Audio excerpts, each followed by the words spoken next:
Saudaraku Siman, sebelum saya mulai juga, saya tentu berbicara bukan karena lebih tahu daripada Anda semua, tapi kita menjalankan firman Allah Subhanahu wa taala, "Wa dzakir fa inna dzikra tanfa'ul mu'minin." Saling memberikan peringatan karena peringatan bermanfaat bagi orang-orang beriman. Dan juga sabda baginda Nabi sallallahu alaihi wasallam, "Ad-dinun nasiha." Agama ini semua isinya nasihat. Kita coba fokus tentang masalah sukses dalam mendidik anak, saudaraku seiman. Saya coba merenung-renung pada saat melihat tema ini, maka saya melihat yang paling tepat untuk kita buka, yaitu hadis Nabi sallallahu alaihi wasallam yang kita semua sudah tahu, hadis Bukhari Muslim, di mana beliau bersabda, "Kullukum ra'in wa kullukum mas'ulun ar-ra'iyati." Kalian semua pemimpin dan kalian akan diminta pertanggungjawaban terhadap apa yang dipimpinnya. Lalu baginda Nabi SAW merincikan apakah yang dimaksudnya pemimpin negara atau memang ada yang lainnya. Nabi SAW mengatakan, "Wal imamu ra'in wa mas'ulun ar-ra'iyati." Seorang pemimpin negara, dia adalah pemimpin dan akan diminta pertanggungjawabannya. "War-rajulu ra'in fi ahlihi wa mas'ulun ar-ra'iyati." Dan seorang laki-laki, dia bertanggung jawab terhadap keluarganya sebagai suami dan sebagai ayah kalau sudah punya anak. Dan juga akan diminta pertanggungjawaban. Wal mar'atu ra'iyatun fi baiti zawjiha wa mas'ulatun ar-ra'iyatiha. Begitu pula dengan wanita. Dia adalah pemimpin di rumah suaminya dan akan diminta pertanggungjawaban dari apa yang dia pimpin. Rumah, penataannya, kerapiannya, makanannya, segala macam kebutuhan rumah. Begitu juga dengan anak-anak yang dititipkan di rumah oleh suaminya. Wal khadimu ra'in fi mali sayyidihi wa mas'ulun ar-ra'iyati. Seorang pembantu, seorang pegawai, staf, mereka adalah pemimpin di harta pemimpinnya atau tuannya, atasannya, dan dia juga akan diminta pertanggungjawaban atas apa yang dipimpin itu. Wa kullukum ra'in wa mas'ulun ar-ra'iyati. Maka sadarilah, kata Nabi SAW, kalian semua pemimpin dan akan diminta pertanggungjawaban dari apa yang kalian pimpin tersebut. Juga dalam hadis Bukhari Muslim yang lain, kalau di hadis pertama tadi kita sudah tahu kita semua adalah pemimpin, ya. Jadi tidak harus lingkupnya adalah pemimpin negara, tapi seorang suami, ayah, seorang istri, ibu, seorang atasan, seorang bawahan, semuanya bertanggung jawab. Maka Nabi SAW mengingatkan dalam hadis Bukhari yang Muslim, hadis Bukhari Muslim yang lain berbunyi, "Ma min 'abdin yastar'ihi Allahu ra'iyatan yamutu yawma yamutu wa huwa ghashun li ra'iyatihi illa harramallahu 'alaihi al-jannah." Tidak ada seorang hamba pun yang telah Allah bebankan padanya kepemimpinan. Tadi sudah dirincikan di hadis pertama siapa saja pemimpin-pemimpin tersebut. Lalu kemudian dia mati sementara dia menipu, ya, atau membengkalaikan yang sedang dia pimpin, kecuali Allah akan haramkan baginya surga. Jadi coba Anda renungi baik-baik dalil-dalil seperti ini supaya kita tahu apa yang sedang kita bahas ke depan. Ada tanggung jawab di sini. Juga Nabi SAW bersabda dalam hadis riwayat Ahmad dan juga Bukhari sebutkan dalam adab mufrad yang artinya, "Berilah nafkah anakmu dari harta bendamu dan jangan angkat tongkatmu ke tubuh mereka untuk mendidik, serta ajaklah mereka takut kepada Allah." Bagaimana Nabi SAW menitik beratkan adanya tanggung jawab orang tua kepada anak. Kalau kita sempitkan bahasan ke sini, karena tentu dengan 1 jam tidak mungkin kita bahas semua pemimpin-pemimpin tersebut. Tapi kita bicara sekarang orang tua kepada anak. Termasuk juga guru-guru di sekolah terhadap anak didiknya, yang merupakan amanah dia terima gaji untuk mendidik mereka. Ibnu Qayyim memberikan sebuah poin peringatan baik dalam buku beliau, yaitu Tuhfatul Maudud bi Ahkamil Maulud. Terjemahannya kurang lebih, Barang siapa yang tidak mendidik anaknya tentang perkara bermanfaat dan menelantarkan pendidikan mereka, maka ia telah melakukan kesalahan yang sangat fatal. Kebanyakan anak rusak karena keteledoran dan kesalahan orang tua yang tidak mau mengajarkan anak-anak tentang pokok-pokok agama Islam. Sehingga mereka hidup dengan penuh penyesalan dan siang-sia. Maksudnya si anak tadi, begitu juga dengan orang tuanya. Mereka menyesal dan akan sia-sia waktunya. Mereka tidak menjadi orang yang bermanfaat. Dan juga orang tuanya tidak mengambil manfaat dari mereka. Sebagian orang tua ada yang mencela anaknya atas sikap durhaka kepada orang tua. Maka anak bisa membalas mengatakan, wahai bapakku atau ibuku, engkau telah menyia-nyiakanku pada masa kecil, maka pada masa dewasa aku mendurhakaimu. Dan engkau menelantarkanku di masa kecil, maka aku menelantarkanmu ketika engkau menginjak masa tua. Ini kurang lebih teman-teman pembukaan daripada sukses dalam mendidik anak-anak. Sebelum jauh teman-teman kita masuk membahas masalah ini, tentu saya coba ringkaskan karena ini bahasanya cukup panjang. Ada bahasan kami tentang bedah buku ya. Judul bukunya itu, beginilah seharusnya mendidik anak dalam Islam sesuai Al-Quran dan Sunnah. Ini seingat saya kalau nggak salah ada 40 episode. Ya. Tahap demi tahap kita membahas tentang masalah pendidikan anak. Namun karena waktu kita hanya sejam, saya coba padatkan ya. Semoga Allah SWT berkahi. Saya ingin menyinggung dulu tentang makna sukses teman-teman. Banyak orang memahami sukses ini sesuatu yang sangat berat, sulit, ya, butuh upaya yang sangat besar. Padahal sebenarnya sukses itu selalu terjadi dalam keseharian kita. Anda harus merasakan kesuksesan itu di setiap lini kehidupan Anda. Walaupun itu adalah hal yang kecil. Contoh sederhana, Anda haus, kemudian Anda berhasil mendapatkan air sehingga haus Anda hilang. Bukankah Anda sudah sukses menghilangkan haus tersebut? Pada saat Anda lapar, kemudian Anda berhasil mendapatkan makanan dan menghilangkan rasa lapar. Bukankah Anda sukses di poin itu? Kalau Anda tarik ini kepada pasangan hidup juga, istri, suami, Anda berhasil menghilangkan laparnya, haus yang membantu dia untuk itu, Anda sudah sukses. Bukankah juga terjadi itu pada anak-anak? Pada saat Anda bisa menghilangkan laparnya, hausnya, maka pada saat itu Anda sudah sukses. Anda bisa beristirahat pada saat capek, Anda bisa berbicara pada saat Anda ingin menyampaikan sesuatu, Anda bisa menyanggah, bisa memberi masukan, bisa memulai, bisa menolak dan segala macam adalah kesuksesan. Oleh karena itu teman-teman, sukses ini adalah dia masuk ke setiap lini kehidupan kita dan substansial kehidupan, dan nanti dia akan kalau digabungkan akan menjadi akumulasi kesuksesan itu. Oleh karena itu teman-teman, kalau Anda berhasil menghilangkan satu sifat buruk diri Anda saja, atau pasangan, atau anak Anda sudah sukses di poin itu. Anda tinggal coba membuka pintu-pintu kesuksesan di lini-lini yang lainnya. Ya. Baik, kita melihat teman-teman kalau pendidikan anak, kudwa kita, suri tauladan kita yang terbaik adalah utusan Allah Subhanahu Wa Taala, Rasulullah Sallallahu Alaihi Wasallam. Rasulullah SAW adalah sebaik-baik pendidik, dan kita lihat bagaimana beliau mendidik anak. Dinukil dalam sebuah riwayat dari Ummul Mukminin Aisyah radhiyallahu anha, beliau berkata, ada sekelompok orang datang kepada Rasulullah sallallahu alaihi wasallam, lalu mereka bertanya, apakah Anda mencium anak-anak Anda? Beliau menjawab, iya. Maka mereka berkata, demi Allah, kami tidak pernah mencium anak-anak kami. Maka Rasulullah SAW bersabda, apakah aku mampu menghalangi bila Allah telah mencabut perasaan sayang dari hati kalian? Hadits ini diriwayatkan oleh Bukhari dan Muslim. Di dalam riwayat lain, Abu Hurairah radhiyallahu anhu menukil bahwasanya Nabi SAW pernah mencium Al-Hasan bin Ali radhiyallahu anhuma, cucu beliau. Maka Aqra bin Habis radhiyallahu anhu, seorang sahabat Nabi tapi tinggal di padang pasir, seorang badui, berkata, aku punya 10 anak, sementara aku tidak pernah menciumnya.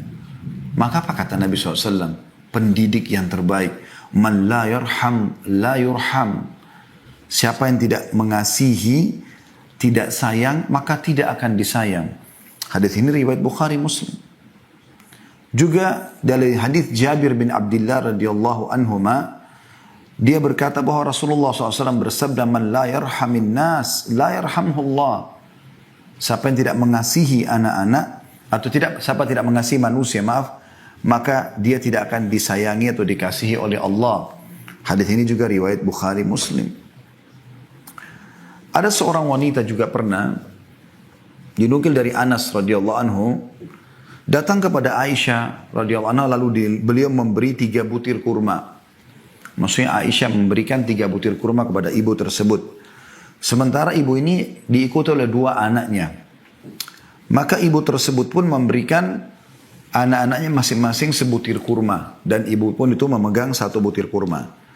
Sementara dia lagi asyik ngobrol dengan Aisyah, tiba-tiba kedua anaknya sudah menghabiskan kurmanya, lalu meminta lagi dari ibunya. Lalu ibu tersebut dengan penuh kasih sayang membelah 2 kurma yang dia belum makan, kemudian dia berikan kepada kedua anaknya. Maka kata Aisyah radhiyallahu anha, aku kagum dengan sikap ibu ini. Maksudnya dalam kondisi dia pun pengen makan kurma itu, tapi dia mendahulukan kedua anaknya karena kasih sayangnya. Kemudian dia menanyakan kepada Nabi SAW. Lalu Nabi SAW mengatakan, وَمَا يُؤْجِبُكَ مِنْ ذَلِكَ لَقَدْ رَحِمَهَا اللَّهُ بِرَحْمَتِهَا صَبِيِّهَا. Kenapa engkau heran, hai Aisyah? وَمَا يُؤْجِبُكِ مِنْ ذَلِكَ. Apa yang membuatmu heran dengan itu, hai Aisyah? Sesungguhnya Allah telah merahmatinya karena kasih sayangnya kepada kedua anaknya. Dalam riwayat lain, Allah telah memasukkan dia ke dalam surga karena perbuatan itu kepada anaknya. Hadis ini riwayat Bukhari. Ini salah satu metode yang digunakan Nabi SAW, yaitu mendahulukan kasih sayang, perhatian. Nanti kita akan bahas insya Allah teman-teman sekalian tentang kriteria pemimpin yang terbaik atau pemimpin yang baik. Ya. Tapi ini kita sedang membahas bagaimana Nabi SAW betul-betul meluangkan perhatian khusus buat anak-anak. Di dalam sebuah riwayat disebutkan juga dari Abu Qatadah Al-Harith bin Rib'i radhiyallahu anhu, bahwasanya Nabi SAW pernah berkata, "Inni la aqumu ila salati wa uridu an utawwila fiha." Aku berdiri mengerjakan salat dan aku ingin niat memanjangkan bacaannya. Fa'asma'u buka as-sabi fa'atajawwazu fi salati karahiyata an ashukka ala ummihi. Lalu aku tiba-tiba mendengarkan tangisan anak di saf wanita, maka aku meringkaskan salatku karena khawatir nanti ibunya menjadi sulit, ya, atau merasakan kesulitan antara memilih salat dengan anak. Itu saking pentingnya bagaimana anak punya perhatian khusus gitu. Walaupun kita sedang ibadah kepada Allah subhanahu wa ta'ala. Juga Abu Qatadah menukil, dia berkata radhiyallahu anhu, Rasulullah SAW sholat berjamaah sambil menggendong Umamah, ya, anaknya Zainab. Zainab ini anak Nabi SAW radhiyallahu anhu ajma'in. Ketika beliau sedang sujud, Umamah diletakkan di depannya, lalu beliau pada saat berdiri menggendongnya kembali. Dan ini disebutkan oleh hadis atau oleh Bukhari. Juga Abu Hurairah radhiyallahu anhu menukil, dia berkata, saya mendengar dengan kedua telingaku dan melihat dengan kedua mataku bahwa Rasulullah SAW menarik kedua telapak tangan Al-Hasan dan Husain radhiyallahu anhuma, cucu beliau, meletakkan kedua telapak kakinya di atas telapak kaki Rasulullah SAW, lalu beliau bersabda, naiklah. Jadi sambil pegang tangannya Hasan dan Husain, lalu menyuruh keduanya naik dari telapak kaki beliau, terus saja menaiki, ya, sampai ke daerah dada Nabi SAW. Lalu Nabi SAW mengatakan, bukalah mulutmu, lalu beliau mencium keduanya. Ya. Lalu beliau mengatakan, ya Allah, cintailah keduanya karena aku mencintainya. Juga Abdullah bin Shaddad radhiyallahu anhu berkata, ketika Rasulullah SAW sholat berjamaah, tiba-tiba datang Al-Husain menaiki punggung beliau. Lagi sholat berjamaah, Husain cucunya datang dan naik ke atas punggung beliau. Sementara beliau sedang sujud. Lalu beliau memanjangkan sujud, beliau memanjangkan sujudnya hingga para jemaah mengira ya terjadi sesuatu. Maka Nabi SAW mengatakan, Ya, maksudnya orang mengira Nabi SAW sudah meninggal atau apa, kok lama sekali sujudnya. Setelah salam, orang melihat ternyata di punggung beliau ada Husain, cucunya, masih kecil. Lalu apa kata Nabi SAW? Inna bni irtahalani fakarihtu an u'ajjilahu hatta yaqdiya hajatah. Sesungguhnya cucuku ini menaiki punggungku, maka aku tidak ingin memburu-burunya hingga dia menunaikan hajatnya. Hadis ini diriwayatkan oleh An-Nasai, Ahmad dan seterusnya. Atau banyak riwayat perawi-perawi yang lain. Anas bin Malik juga radhiyallahu anhu menukil bahwasanya Rasulullah SAW mengunjungi orang-orang Ansar. Dan beliau memberi salam kepada anak-anak kecil, mengusap-ngusap kepala mereka. Sangat luar biasa penyayangnya dengan anak-anak. Sehingga apapun nanti yang disampaikan, diterima. Karena anak-anak merasa ada kasih sayang itu. Juga Abdullah bin Ja'far, tentu ini tadi diriwayatkan oleh An-Nasai dengan sanad sahih. Abdullah bin Ja'far juga radhiyallahu anhu berkata, Rasulullah SAW mengusap radhiyallahu anhu, ya, dia adalah ayah sahabat. Ja'far ini kakaknya Ali bin Abi Thalib, lebih tua 10 tahun radhiyallahu anhum ajma'in. Kata Abdullah anaknya Ja'far, Rasulullah SAW mengusap kepalaku dengan tangannya. Kira-kira beliau mengusap 3 kali dan setiap mengusap beliau selalu berdoa, ya Allah berilah ganti kepada Ja'far dengan kebaikan pada anaknya. Dan hadits ini diriwayatkan oleh Ahmad dan Hakim dalam kitab Mustadrak dan dikatakan sahih.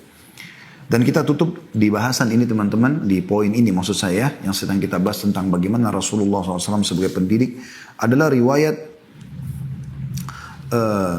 Ibnu Asakir meriwayatkan dari Abdullah bin Ja'far juga radhiyallahu anhu, dia berkata, bila Rasulullah SAW datang dari pepergian, dari jihad, dari umrah, haji, beliau pada saat pulang, ya, beliau disambut oleh anak-anak kecil dari keluarganya. Selalu datang anak-anak di pintu-pintu gerbang Madinah. Pernah suatu ketika beliau datang dari bepergian dan aku adalah orang pertama yang menyambutnya, maka beliau memboncengku di depan beliau, maksudnya menggendong, ya, atau meletakkan di depan tunggangan beliau. Lalu salah satu dari kedua anak Fatimah Al-Hasan Husain datang, lalu Rasulullah SAW memboncengnya di belakang beliau hingga kami masuk Madinah bertiga dalam atau naik satu tunggangan. Hadis ini atau riwayat ini diriwayatkan Imam Muslim. Juga disebutkan mirip dengan riwayat ini bahwasanya Nabi SAW kalau datang dikerumuni oleh anak-anak kecil Madinah. Mereka datang, ya, kemudian mereka mengurumuni Nabi SAW. Lalu Nabi SAW menggendong dengan tangan kanan, ada yang dengan tangan kiri, ada yang bergelantungan di kaki Nabi SAW dan di punggung beliau SAW. Ya, saking disukainya sama anak-anak kecil. Kemudian beliau kalau sudah tidak mampu lagi mengangkat, masih ada anak-anak datang, beliau mengatakan kepada para sahabat, gendonglah mereka.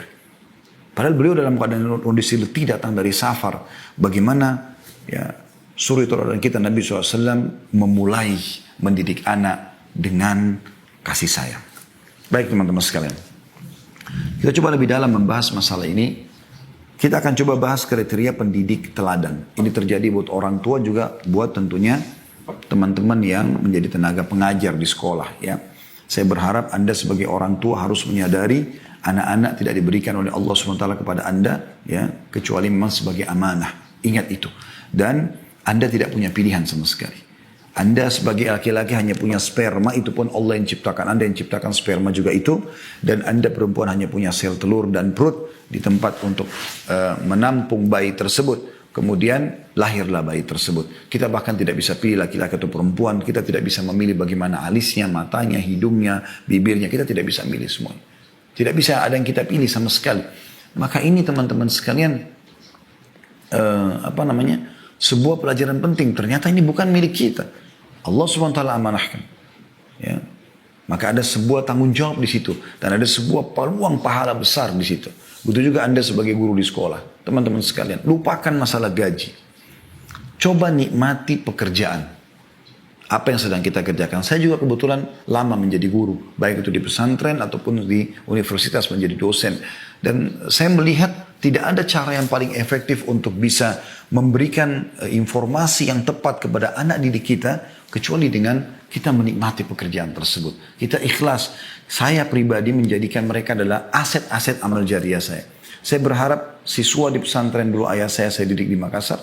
Dan juga teman-teman mahasiswa dulu yang saya ajar di kampus. Saya berharap mereka tidak keluar kecuali mereka akan menjadi amal jariah buat saya. Saya berusaha menukil itu dan saya tidak pernah pikirkan masalah gaji yang saya terima. Karena itu pasti akan datang. Dalam istilah para ulama, ya, kalau kau kejar akhirat, duniamu akan ikut. Kalau kau kejar dunia, akhiratmu akan luput. Maka coba nikmati itu. Sehingga Anda tidak pernah menghubungkan antara bagaimana mengubah karakter yang buruk dari seorang anak, bagaimana kita membentuk dia menjadi seorang tokoh atau orang yang baik, ya, dengan gaji yang Anda terima atau upah yang Anda terima. Bagi kita adalah ini amal jariah. Bagaimana saya bisa mengubahnya? Imam Syafi'i rahimahullah pernah punya seorang murid, teman-teman sekalian. Itu muridnya lamban sekali kalau dia memahami sesuatu. Maka Imam Syafi'i tahu masalah itu. Dan dia selalu duduk di belakang orang itu. Apa yang terjadi? Imam Syafi'i rahimahullah seorang pendidik yang luar biasa. Dia tahu bukan upah yang dia pikirkan. Tapi yang dia pikirkan adalah pahala yang dia bisa dapatkan. Maka dia biarkan seluruh muridnya keluar. Kemudian dia tahan anak tersebut. Lalu mulailah beliau mengulang-ulangi materi itu pelan-pelan. Sampai anak itu faham. Sampai pernah anak ini mengatakan, wahai imam, saya orangnya begini. Anda tidak usah buang-buang waktu buat saya. Kata beliau, tidak. Sampai kau memahami apa yang saya sampaikan. Saking luar biasanya kalau orang kejar target akhirat, pahala, ya bagaimana menjadikan orang ini depan saya sebagai aset amal jariah itu luar biasa. Mirip dengan alam dakwah ya. Kalau saya pribadi, saya tidak pernah melihat kekurangan seseorang atau pelanggaran agama yang terjadi padanya adalah sesuatu yang harus saya perangi. Tetapi saya melihat itu adalah aset amal jariah buat saya. Ada wanita belum berhijab kah? Ada orang belum sholat kah? Ada orang belum puasa kah? Ada orang punya kesalahan apalah dalam agama. Bukan untuk kita musuhi. Justru kita tersenyum, menjadikan itu sebagai kesempatan kita. Jangan didahului oleh orang lain untuk memberikan nasihat kepada dia. Berapa banyak orang yang kita bengkalikan, tidak kita nasihatin, tidak kita luruskan. Ternyata dia mendapatkan hidayah dari orang lain dan orang lain itu yang mendapatkan pahalanya. Imam Abu Hanifah rahimahullah. Anda kalau belum tahu beliau salah dari 4 imam mazhab. Anda sudah tahu alhamdulillah. Dan beliau dikenal dengan imam. Imam itu kayak tokoh. Seperti tokoh mazhab ya. Itu menghafal minimal 500.000 hadis kalau saya tidak salah. Dan sekian banyak, ya luar biasanya. Dan Imam Abu Hanifah itu sekarang mazhabnya umumnya diterapkan di Afrika, di Eropa, di India. Banyak menggunakan mazhab Abu Hanifah rahimahullah. Beliau itu mulai belajar agama, mulai lebih menekuni di umur 30 tahun lebih. Tapi bukan itu yang sedang kita bahas. Sebabnya adalah beliau pernah sholat di masjid. Kan? Beliau pedagang sutra di Irak. Kemudian beliau sholat di masjid. Pada saat beliau sholat ternyata cara sholatnya salah. Dan ditegur oleh orang di sebelahnya. Maaf tadi sholat anda salah, yang benar tuh begini. Misal begitu saja. Maka Abu Hanifah mengatakan saya pun malu. Masa saya di umur sekian masih salah sholatnya. Lalu beliau mulai mempelajari agama sampai menjadi tokoh madhab. Sekian juta orang sekarang mengikuti ajaran beliau. Ya, madhab beliau. Ya, yang dinukil tentang hukum fikih, tata cara sholat, puasa, dan luar biasa banyak yang lainnya. Pertanyaan sederhana teman-teman. Pernah nggak orang yang sedang menasihati Abu Hanifah tadi untuk membetulkan sholatnya berpikir yang dia nasihati akan menjadi imam madhab? Pernah nggak anda renungi teman-teman yang orang tadi meluruskan sholat satu kesalahan tadi ternyata bisa panen seluruh pahalanya Abu Hanifah rahimahullah. Itu luar biasa. Ya. Baik teman-teman. Kriteria pendidik yang baik, yang pertama bagi orang tua dan juga anak, bagi guru ya bagi orang tua dan juga guru pendidik di lembaga pendidikan. Yang pertama teman-teman, pemaaf dan tenang. Ini penting sekali, pemaaf dan tenang. Kalau orang sudah seperti kita sudah bisa mengontrol emosi segala macam, maka tentu orang tidak akan melakukan kesalahan. Dan kalau anda selalu yang terbawa adalah emosional, anda tidak akan pernah bisa memperbaiki orang. Perhatikan apa yang Allah sebutkan tentang masalah pemaaf ini. Allah sebutkan dalam surah Al-Imran. Surah nomor 3 ayat 134. Kalau anda yang sedang mengikuti acara kita ini bisa membuka aplikasi Al-Quran di handphone, coba dilihat ya. Al-Imran surah nomor 3 ayat 134. Allah subhanahu wa ta'ala berfirman. A'udzubillahi minasyaitonirrajim. Wal qadhimina al-ghaidha wal 'afina 'anil nas. Wallahu yuhibbul muhsinin. Ini tentu potongan ayat ya. Potongan ayat Al-Imran 134. Yang bunyinya, dan orang-orang yang menahan amarahnya. Qadhiminal ghaidh, kata ulama, ya adalah orang yang marah dalam kondisi dia punya power, dia dalam kondisi benar, dia marah, dia bisa lampiaskan. Tapi dia qadhim artinya dia menahannya. Justru pada saat itu, wal qadhiminal ghaidh, Allah malah memuji mereka. Lalu Allah mengatakan wal afina 'anil nas, orang yang suka memaafkan orang lain. Maafkan. Mereka masih jahil. Kalau mereka sudah tahu seperti kita, maka tentu saja mereka tidak akan lakukan. Maafkan mereka. Jadikan mereka tadi saya bilang aset amal jariah anda. Wallahu yuhibbul muhsinin, dan Allah suka orang-orang yang berbuat kebaikan. Maksudnya siapa? Tadi orang yang menahan emosinya, Padahal dia bisa melampiaskan karena dia seorang guru, dia orang tua, dia bisa main pukul, main segala macam hukum. Tapi tidak. Dia dahulukan sifat kasih sayangnya, pemaafnya. Dalam ayat yang lain, Allah SWT memerintahkan dalam surah Al-A'raf ayat 199. Al-A'raf 199 yang berbunyi, A'udzu billahi minasyaitonir rajim, khudil afwa wa'mur bil 'urfi wa'arid 'anil jahilin. Peganglah sikap memaafkan. Pelongkan. Tapi dia jahat Ustaz. Iya. Tapi kan dia bodoh Ustaz. Iya. Kita juga tahu. Semua juga orang tahu. Tapi agama Anda, Allah Tuhan Anda mengajarkan Anda apa? Allah mengatakan khudil afwa. Peganglah sikap memaaf itu. Dah. Kita ada masalah, maafin. Ya. Dan suruh orang mengerjakan yang ma'ruf. Ajarkan mereka supaya mereka tidak salah lagi. Dan berpalinglah dari orang-orang jahil. Maksudnya jangan jadikan mereka sebagai teman, tapi luruskan kesalahan. Juga dalam surah Al-Hijr ayat 85, ya, Allah Subhanahu wa taala berfirman, A'udzubillahi minasyaitonir rajim, fasfahis safhal jamil. Maafkanlah mereka dengan pemaafan yang baik. Awet muda berhasil akan mendidik. Itu luar biasa. Mendidik. Saya dapat kisah tentang Syekh Sudais, Abdurrahman Sudais, Imam Masjid Haram. Sekarang sudah 60 tahun lebih umurnya. Hafizahullah, beliau hafal Quran. Kalau baca Quran, siapa yang tidak suka suaranya? Saya pernah ke hutan Afrika, hutan di Irian ya. Itu saya dengar masjid, di sana tuh ada melantunkan tilawahnya Syekh Sudais. Saya sampai berpikir, kalau Syekh Sudais tahu suaranya sampai di hutan-hutan Irian ditilawakan, mungkin beliau menangis. Luar biasa gitu. Salah satu kisah pernah dinukil oleh seseorang mewawancarai beliau sambil bertanya, apa kata kunci suksesnya Anda ini? Apa kata beliau? Dulu waktu saya kecil kalau saya nakal, ya, maka ibu saya mengatakan, pergilah ke Masjid Haram, semoga kau jadi imam haram. Ibunya lagi marah, bukan malah marah, tapi dia malah mendoakan kebaikan. Dia mengatakan, pergilah ke Masjid Haram. Artinya, sekarang ke Masjid Haram terserah mau buat apa di Masjid Haram. Kalau sholat ikut sholat, ada ulama ikuti halakanya, tapi secara umum pergilah ke Masjid Haram. Semoga kau jadi imam haram. Selalu itu yang dinukil. Sambil tersenyum beliau mengatakan, itulah rahasia saya bisa menjadi imam. Banyak orang jadi imam Masjid Haram, tapi siapa yang dikenal? Pilihan dihitung jari, termasuk beliau. Hafizahullah. Baik teman-teman sekalian, tentu ini bahasannya panjang. Saya langsung masuk ke sifat yang kedua, yaitu tadi pemaaf. Yang kedua adalah lemah lembut dan menjauhi sifat kasar. Bedakan antara tegas sama kasar. Beda ya. Tegas itu lakukan ini, jangan lakukan ini, itu tegas. Boleh tegas. Rasulullah SAW tegas di beberapa hal. Kalau memang itu sudah sampai pada pelanggaran agama misalnya. Tapi bukan keras. Keras itu mata melotot, tangan melayang, kaki menendang. Mulutnya kotor mengucapkan kata-kata yang luar biasa. Perhatikan bagaimana Aisyah menukil kisah atau riwayat bahwasanya baginda Nabi SAW bersabda, Inna allaha rafiqun yuhibbur rifqa. Allah itu lemah lembut, maha lemah lembut. Dan dia mencintai kelemah lembutan itu. Wa yu'ti 'ala rifqi ma la yu'ti 'ala al-'unf. Dan dia memberi karena sikap lemah lembut sesuatu yang tidak diberikan kepada sikap yang keras.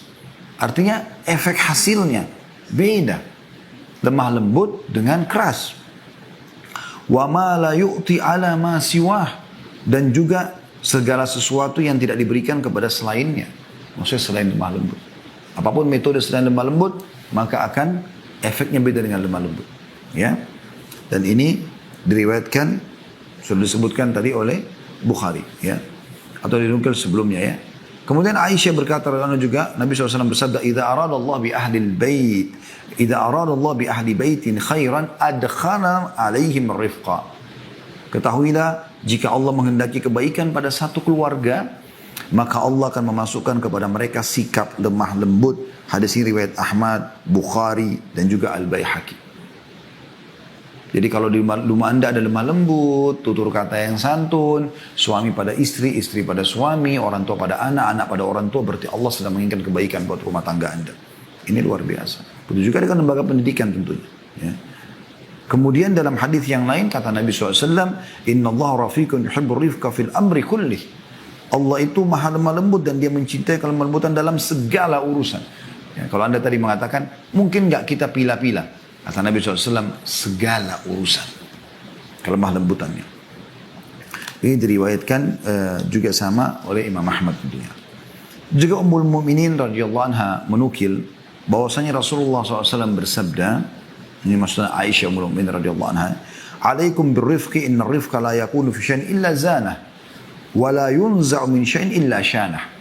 Bersikap lemah lembutlah, sungguhnya tidaklah kelembutan terdapat pada sesuatu kecuali akan membuatnya indah, dan tidaklah dicabut dari segala sesuatu kecuali akan merusaknya. Diriwayatkan oleh Muslim. Ya. Disebutkan dalam hadis yang lain di poin ini ya, sikap yang kedua itu lemah lembut, yaitu hadis yang diriwayatkan Muslim. Kata Jabir bin Abdullah radhiyallahu anhu, Rasulullah SAW bersabda, "May yuhramil rifqa yuhramil khaira kullah." Siapa yang telah terharamkan ya, memiliki sifat kelemah lembutan, dia memang tidak ada dalam dirinya, semuanya melotot, semuanya kasar, semuanya emosional, maka dia telah diharamkan atau terharamkan dari seluruh kebaikan. Sifat yang ketiga, ya, yaitu penyayang. Ya. Penyayang ini artinya selalu ingin mendahulukan orang lain. Tadi kan lemah lembut ya. Penyayang. Dinukil dari Imam Bazzar meriwayatkan dari Ibnu Umar radhiyallahu anhu bahwasanya Rasulullah SAW bersabda, sungguhnya Allah tidak menyayangi orang yang tidak sayang kepada anaknya. Sesungguhnya Allah tidak menyayangi orang yang tidak sayang pada anaknya. Anak kandungnya, anak tirinya, anak didiknya. Demi zat yang jiwaku ada di tangannya, tidak akan masuk surga kecuali orang yang penyayang. Kami berkata, wahai Rasulullah, kami semua adalah orang-orang yang penyayang. Maka beliau SAW bersabda, seorang penyayang bukanlah yang menyayangi temannya semata, tapi menyayangi seluruh umat manusia. Jadi kalau anda maksudkan sayang hanya pada orang-orang tertentu yang anda hormati, maka berarti belum. Yang dimaksud di sini adalah yang menyayangi semua manusia, apalagi anak, apalagi pasangan, apalagi orang tua. Ya. Dan ini dinukil dari Abu Ya'la di dalam buku beliau. Baik, tentu di sini teman-teman sekalian cukup banyak dalil-dalilnya, tapi saya cukupkan. Kemudian yang keempat, ketakwaan. Ya, ketakwaan. Artinya kepatuhan kepada Allah Subhanahu Wa Taala. Ini termasuk penting. Bagaimana kita kalau mau anak kita menjadi orang yang saleh dan saleha, anak didik kita menjadi begitu, kita harus lebih dulu takwa. Takwa ini maksudnya tunduk dan patuh kepada Allah. Dan ini perintahnya cukup banyak dari dalam Al-Quran. Di antaranya adalah firman Allah Subhanahu wa taala dalam surah Al-Imran 102. A'udzu billahi minasyaitonir rajim, ya ayyuhalladzina amanu taqullaha haqqa tuqatih. Al-ayat. Hai orang beriman, bertakwalah kepada Allah dengan sebenar-benar takwa, patuh. Gitu. Juga dalam surah At-Talaq, ayat yang sudah masyhur, ayat 2 sampai ayat 3. A'udzu billahi minasyaitonir rajim, wa may yattaqillaha yaj'al lahu makhraja. Siapa yang bertakwa kepada Allah, Allah akan memberikan solusi dari permasalahan hidupnya. Wa yarzuqhu min haitsu la yahtasib, dan akan memberikan rezeki kepadanya dari tempat tidak disangka-sangka, ya. Jadi bagaimana kita bertakwa kepada Allah Subhanahu wa taala, maka akan ada efek kepada anak-anak tersebut. Kita kalau bertakwa ini kayak mengerjakan perintah-perintah, meninggalkan larangan, anak-anak melihat maka mereka akan mencontohi masalah itu. Ibnu Abbas berkata radhiyallahu anhuma, taatilah perintah Allah, hindarkanlah diri kalian dari perbuatan maksiat, maka dan perintahkanlah anak-anak kalian untuk berzikir, niscaya kalian akan diselamatkan Allah dari neraka. Mujahid berkata, bertakwalah kamu kepada Allah dan berwasiatlah kepada anakmu dan keluargamu agar bertakwa kepada Allah. Ini seorang tokoh tabi'in. Qatadah juga berkata, hendaklah engkau memerintahkan mereka berbuat ketaatan, melarang dari perbuatan maksiat dan menegakkan agama. Hendaklah kamu menyuruh dan membantu mereka berbuat ketaatan dan engkau jauhkan mereka dari perbuatan kemaksiatan. Sayang sekali betapa banyak sekarang orang tua justru menjerumuskan anaknya pada kemaksiatan. Dari kecil yang ditanamkan itu adalah musik-musik, yang diadakan adalah artis-artis yang non-muslim, yang kecil ditanamkan tentang kisah-kisah kartun yang khayalan, yang isinya berantem, ya. Ini sering saya bahasakan di pengajian, kalau teman-teman sudah pernah dengar tidak asing itu. Kalau yang belum dengar tentu mungkin agak kaget mungkin ya. Tapi Anda coba renungi. Contoh kartun-kartun yang kita biasa suruh anak kita nonton atau biarkan nonton Tom and Jerry misalnya. Apa isinya?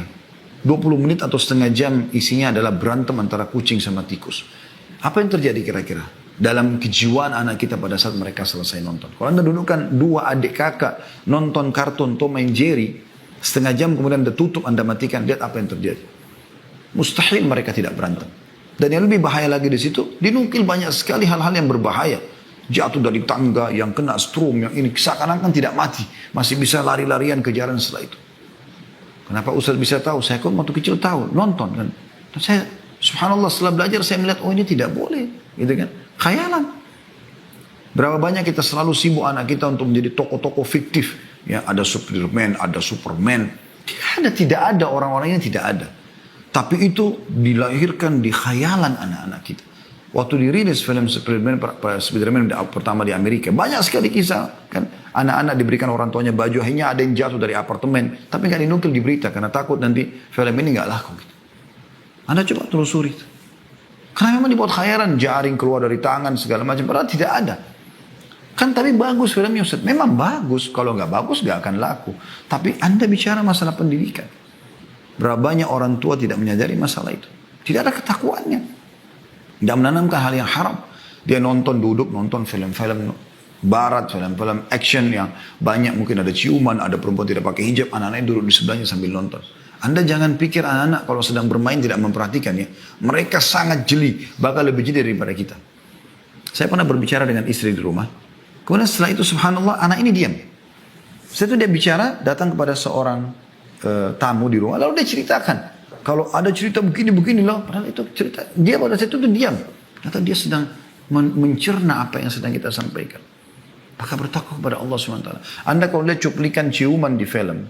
Bagi Anda dewasa itu sudah maksiat kepada Allah. Itu dosa, nggak boleh. Tapi sekarang kalau Anda lakukan, mungkin Anda dewasa, Anda minimal Anda akan mengatakan, oh itu cara orang barat. Maksimalnya Anda terpengaruh untuk melakukan juga perbuatan kemaksiatan yang sama kan. Tontonannya akan menarik kan gitu. Tapi anak-anak Anda apa yang terjadi? Oh ternyata kalau saya sudah dewasa saya harus begitu. Saya harus punya pasangan, saya harus punya begini dan begitu. Saya pernah bertamu di rumah salah satu kerabat. Kemudian ada tamu datang, kami duduk begitu. Terus tiba-tiba tamu ini kebetulan juga bawa anak kecil perempuan. Yang punya rumah ini punya anak kecil laki-laki. Setelah lama kita ngobrol, tiba-tiba orang tuanya mengatakan, mana si fulan? Dia cari anak laki-lakinya. Kemudian dia berdiri, dia masuk ke dalam kamar, ditemukan anaknya laki-laki sedang di atas ranjang dia, menutup selimut dan anak tamu tadi yang perempuan itu ada di bawahnya yang sedang ditimpa oleh dia. Kira-kira dari mana anak ini menangkap? Oh, anak itu umurnya 3 tahun pada saat itu. Karena dia menyaksikan orang tuanya. Bertakwa kepada Allah Subhanahu Wa Taala. Harus hati-hati dengan masalah seperti ini teman-teman sekalian.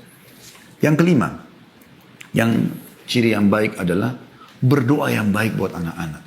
Ini penting sekali teman-teman sekalian. Tadi sudah contoh salah satu yang Syekh Sudes tadi ya. Bagaimana ibunya pada saat marah pun justru mendoakan yang baik. Pergilah ke Masjid Haram, semoga kau jadi imam haram. Dikabulkan oleh Allah SWT. Teman-teman, coba sekarang hindarkan kalimat negatif. Kamu nakal, sok tahu, kamu ini bodoh, atau apalah. Mungkin tidak asing bagi para pendidik dan juga para. Ini tidak baik sama sekali. Apa hasilnya? Apa yang Anda harapkan dari kalimat itu? Yang ada, dia makin merasa, oh iya saya bodoh, oh iya ya saya begini, oh iya ya saya begitu. Kan begitu, tidak mendidik sama sekali. Apanya? Kenapa nggak doakan kebaikan? Semoga Allah berikan kau hidayah. Semoga Allah berikan kau pemahaman. Semoga kau berubah. Semoga kau menjadi tokoh masyarakat. Semoga kau menjadi hafidh Quran. Semoga, kenapa nggak doa itu? Doa yang baik teman-teman sekalian. Karena doa ini mustajab, kita tidak tahu. Ya. Di dalam sebuah hadis, renungi baik-baik hadis ini teman-teman sekalian. Sabda Nabi SAW, La tad'u ala anfusikum, wa la tad'u ala auladikum, wa la tad'u ala amwalikum, la tuwafiqu minallahi sa'atan yus'alu fiha ata'an, fayastajibu lakum. Janganlah kalian mendoakan keburukan terhadap diri kalian. Misal Anda lihat di cermin, kok saya jelek ya? Padahal ini ciptaan Allah. Anda cantik, Anda gagah. Walaupun Anda melihat itu jelek, itu ciptaan Allah Subhanahu Wa Taala. Kita cuma menunggangi badan ini kok, ya kan? Jangan doakan keburukan. Naik mobil sedikit saja ya, mogok mobil atau apa, sial. Apalah sial, apalah sial, selalu gitu. Membodoh-bodohi diri, mendoakan buruk. Ini kan jadi doa semua. Untuk apa kalimat buruk keluar? Stop. Kalimat buruk berhenti. Kalimat baik saja. Ya. Jangan kalian mendoakan keburukan buat diri kalian. Jangan kalian mendoakan keburukan terhadap anak kalian. Kau ini nakal sekali. Menyesal saya melahirkan kau. Apalah kalimat-kalimat buruk. Dan jangan kalian mendoakan keburukan terhadap harta kalian. Tadi mobilnya siar, rumahnya, apa sih ini motor, gitu. Selalu dianggap remeh. Jangan sampai kalian bertepatan pada saat mengucapkan itu dengan saat dimana Allah bila diminta satu permintaan, dengan saat itu maka Allah mengabulkan. Maksudnya jangan sampai itu waktu mustajab. Ya. Dan ini dinukil oleh Bukhari dan Muslim. Dalam riwayat lain, jangan sampai malaikat melewat dan mengaminkan lalu terjadilah. Maka ini harus hati-hati teman-teman sekalian. Ya. Terutama para ibu-ibu ya, lebih baik karena banyak interest sama anak, mungkin karena ayah banyak di waktu di luar rumah, maka mungkin mereka tidak melewati banyak hal-hal yang mungkin kita anggap tanda kutip pelanggaran-pelanggaran anak, jatuhkan gelas, jatuhkan piring, jatuhkan ini, apalah segala macam. Padahal itu mereka tidak tahu.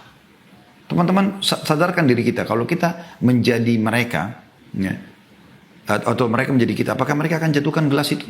Kan tidak mungkin. Mana lebih Anda sayangi? Gelas yang pecah atau anak Anda? Kadang-kadang anak dipukul sampai memar hanya kena gelas. Gelas bisa Anda beli, anak nggak bisa. Ada seorang ayah baru beli mobil, bersihkan mobilnya, lalu kemudian anaknya datang pegang beberapa alatnya yang kebetulan atau tangannya belepotan gitu. Kemudian dipegang mobil yang baru habis dicuci. Karena marah diambillah satu besi yang dipakai untuk membuka ya atau memperbaiki mobilnya, dipukul tangan anaknya sampai patah. Akhirnya anak itu patah tangannya. Menangis-nangis, baru nyesal, bawa ke rumah sakit, dioperasi. Kenapa Anda lebih sayang mobil Anda daripada anak Anda? Bagaimana bisa? Mobil bisa dibeli, masih bisa dibersihkan lagi. Gelas masih bisa dibeli, sendok masih bisa dibeli. Berikan pendidikan, agar mereka faham. Dan mereka akan juga mendidikkan itu kepada orang lain. Ya. Kalau ada orang-orang soleh yang temui, minta supaya didoakan. Ummu Sulaim, radhiyallahu anha, dalam sebuah kisah dinukil. Ini Ummu Sulaim, ibunya Anas ibn Malik.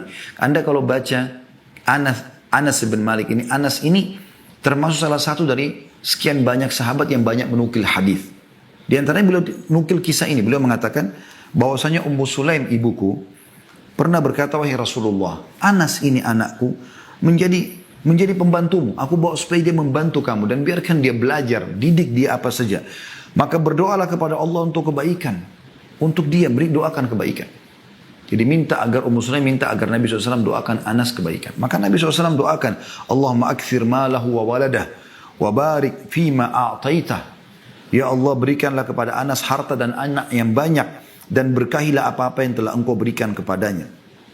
Dalam riwayat Bukhari, dari Anas bin Malik dikatakan Ummu Sulaim membawaku. Kata Anas bin Malik, ibuku Ummu Sulaim membawaku kepada Rasulullah SAW dan menutupi badanku dengan setengah tudungnya dan setengah selendangnya. Kemudian dia berkata, wahai Rasulullah, ini Anas anakku. Aku membawanya kepadamu untuk menjadi pembantumu. Biarkan dia tinggal sama anda. Biarkan dia didik dengan cara anda.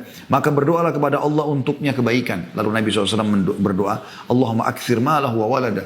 Ya Allah, perbanyaklah untuk Anas harta dan anak yang banyak. Maka Anas menceritakan dirinya mengatakan, demi Allah, hartaku banyak melimpah dan sungguh anak cucuku sampai 100 orang pada hari ini. Jadi beliau menukil kisahnya gitu. Ini luar biasa gitu. Dan terlalu banyak kisah yang berhubungan dengan masalah ini. Intinya teman-teman, jangan pernah ya mendoakan kata-kata yang tidak baik. Harus dengan baik gitu kan. Harus dengan baik. Ya, termasuk juga memiliki nama-nama yang baik. Ini masuk dalamnya. Ya. Walaupun ini poin sendiri sebenarnya memiliki nama yang baik ya. Kita bisa masukkan di poin yang ke 6 ya. Yaitu ya, memiliki nama-nama yang baik. Nabi SAW menyuruh kita memiliki nama-nama yang baik. Bahkan beliau menukar nama-nama buruk sahabat. Kalau memang maknanya buruk pada nama-nama yang baik. Dan beliau mengatakan, Habul asma'ilallah. Nama yang paling Allah cintai adalah Abdullah dan Abdurrahman. Ya. Kemudian Anda bisa pilih nama nabi-nabi. Kalau anak laki-laki ya. Kalau perempuan Anda bisa, misalnya Adam, Hud, Saleh, Shu'aib. Dan saran saya, Anda memilih satu nama saja. Kebiasaan kita di Indonesia ini, harusnya kita bisa mengubahnya. Seringkali satu orang namanya sampai 3 komponen atau 4 komponen. Gitu kan. Lebih baik dihindari. Anda lihat nama-nama para nabi satu. Adam, Hud, Saleh, Shu'aib, Musa, Isa, Muhammad. Dan seluruh nabi-nabi alaihi wasallam. Satu nama. Kalau kita Muhammad, Yusuf, Harun. Muhammad nabi, Yusuf nabi, Harun nabi. Siapa yang mau dipanggil nih? Kadang-kadang sudah nama bagus-bagus begini pun. Ya, masih dipanggil dengan nama-nama ejekan. Nama-nama yang tidak baik. Gendutlah, inilah, itulah, apalah, segala macam. Dan itu dijadikan sebagai bahan olokan. Subhanallah. Ini bisa jadi doa buruk teman-teman sekalian. Namakan nama baik. Pernah Nabi SAW mau minum susu unta. Mau disuruh perah susu unta. Beliau mengatakan, siapa yang memerah buat kami? Ada satu orang berdiri mengatakan, saya Rasulullah. Apa yang terjadi? Nabi tanya pertama kali, namamu siapa? Ditanya namanya. Maka dia mengatakan, Mur. Mur itu pahit. Maka kata Nabi SAW, duduklah. Nabi nggak mau diperahkan susu oleh orang yang bernama pahit. Kemudian Nabi SAW mengatakan, siapa yang memerah buat kami? Berdiri orang kedua. Nabi SAW tanya, siapa namamu? Dia bilang, Harb. Harb itu perang. Kata Nabi SAW, duduklah. Gitu kan? Lalu Nabi SAW mengatakan, siapa yang memerah buat kami? Maka yang ketiga berdiri mengatakan, saya Rasulullah. Nabi tanya lagi, siapa namamu? Dia mengatakan, Aish. Hidup maksudnya. Kata Nabi SAW, perahlah buat kami. Begitu luar biasa. Nabi SAW pernah lewat teman-teman di sebuah tempat, ada 2 gunung. Cuma lewat. Sebelum lewat 2 gunung ini harus dilewatin gitu ya. Maka dia lewat, kebetulan akan lewat di situ. Nabi SAW tanya, siapa yang tahu nama atau julukan 2 gunung ini? Ada sahabat mengatakan, saya Rasulullah. Yang sebelah kanan, Fadih. Fadih itu pembongkar aib. Ya. Yang sebelah kiri, Mukhzi. Mukhzi itu penghina. Artinya orang di situ iseng kasih nama. Ini pohon ini, gunung ini. Padahal gunung itu tidak ada namanya sebelumnya. Tapi dikasih nama buruk. Apa yang terjadi? Nabi SAW suruh cari jalan lain. Nggak mau lewat di situ karena buruknya namanya. Perhatikan ini teman-teman. Luar biasa gitu ya. Kemudian yang ketujuh, lemah lembut dalam bermuamalah. Ini sebenarnya mirip dengan tadi ya, sifat dengan lembut ya. Tapi di sini yang tadi yang sebelumnya adalah lemah lembut di dalam perkataan ya. Kalau di sini dalam muamalah sebenarnya ya. Dalam muamalah ini disendirikan juga oleh para ulama. Artinya lemah lembut dalam bermuamalah ini atau oke, kita langkai saja ini, kita anggap sudah masuk dalam lemah lembut tadi ya. Kemudian kita masuk saja di poin yang ketujuh, yaitu menjauhi sifat marah. Langsung saja ke sifat marah ya, kita sudah cukupkan dengan tadi itu lemah lembutnya. Sifat marah teman-teman sekalian. Nah marah ini harus dikontrol emosi itu. Ya. Disebutkan bahwasanya Nabi SAW hanya marah kalau pelanggaran agama terjadi, itu pun marah beliau niatnya karena kebaikan. Tapi sering kali beliau menasihat, ada pernah sahabat datang mengatakan, ya Rasulullah wasiatkan saya. Sebenarnya saya hidup bahagia, tentram, dunia akhirat. Kata Nabi SAW, la taghdab, jangan kau marah. Apalagi ya Rasulullah, la taghdab, jangan kau marah. Apalagi Rasulullah, la taghdab, jangan kau marah. 3 kali Nabi SAW mengatakan itu. Dan itu disebutkan dalam hadis Bukhari dan juga Ahmad. Juga dalam riwayat Abu Darda radhiyallahu anhu bahwasanya Nabi SAW bersabda, la taghdab walakal jannah, jangan kau marah, kau akan dapat surga dengan itu. Nah, ini hadis diriwayatkan oleh Tabarani. Saya teringat anak saya, Uwais, hafizahullah, semoga Allah jaga beliau. Sekarang umurnya sudah 7 tahunan, anak laki-laki. Waktu awal saya masukkan di sekolah gitu, ada hafalan hadisnya gitu. Nah, hadis ini disebut, diajarkan di sekolah. Ya. La taghdab walakal jannah, jangan marah bagimu surga gitu. Jadi dia, kalau dia main sama adiknya mulai marah, dia sampaikan, ada hadis loh, la taghdab walakal jannah. Dan dia pernah bilang juga sama ibunya gitu. Pada saat ibunya sedikit mungkin marah dengan beberapa sikapnya, dia mengatakan, la taghdab walakal jannah, jangan marah bagimu surga gitu. Nah sekarang kami pun kadang-kadang bercanda sama dia. Kalau dia sedikit ada marah sama adiknya, wais, la taghdab walakal jannah, jangan marah bagimu. Dia tersenyum. Nah, ini satu hal yang luar biasa gitu kan. Jadi kita biasakan tidak terbawa dalam arus emosional itu. Baik teman-teman sekalian, kemudian selanjutnya yang ke-8 adalah bersikap adil. Ini juga penting. Dan tidak pilih kasih. Ya. Dinukil bahwasanya ada seseorang yang bernama Bashir radhiyallahu anhu, sahabat Nabi yang mulia. Dia punya beberapa orang anak, tapi ada satu anaknya namanya Nu'man. Nu'man ini sangat bakti dengan Bashir. Lebih daripada saudara-saudaranya. Maka dia datang kepada Nabi SAW. Si Bashir datang, si ayah datang mengatakan, ya Rasulullah, ini anak saya Nu'man, saya mau kasih sesuatu dia. Maksudnya karena dia lebih bakti daripada saudaranya yang lain. Saya mau minta Anda jadi saksi. Apa kata Nabi SAW? Apakah kau lakukan itu pada anakmu yang lain? Dia bilang tidak ya Rasulullah. Kata Nabi SAW, kalau gitu saya nggak mau jadi saksi. Lalu Nabi balik bertanya kepada Bashir, mau nggak kau anak-anakmu berbakti secara rata, sama semua? Dari yang pertama sampai yang paling bungsu, semuanya sama. Laki-laki perempuan sama baktinya dengan kau. Atau kepadamu, kata Bashir, iya ya Rasulullah. Kata Nabi SAW, kalau gitu adillah dalam pemberian kepada mereka. Bermuamalah pun begitu. Hati-hati teman-teman. Cium pun usahakan adil. Saya kadang-kadang subhanallah kalau mau terapkan ini, kalau anak-anak pada datang di rumah, saya kalau cium yang satu, saya langsung tanya pada istri saya, mana si fulan, anak kita yang lain.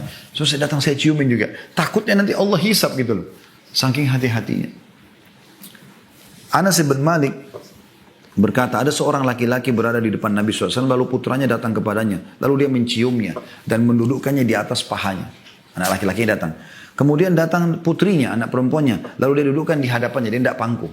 Maka kata Nabi SAW, kenapa engkau tidak menyamakan antara keduanya? Itu luar biasa ya. Berarti harus sama di sini.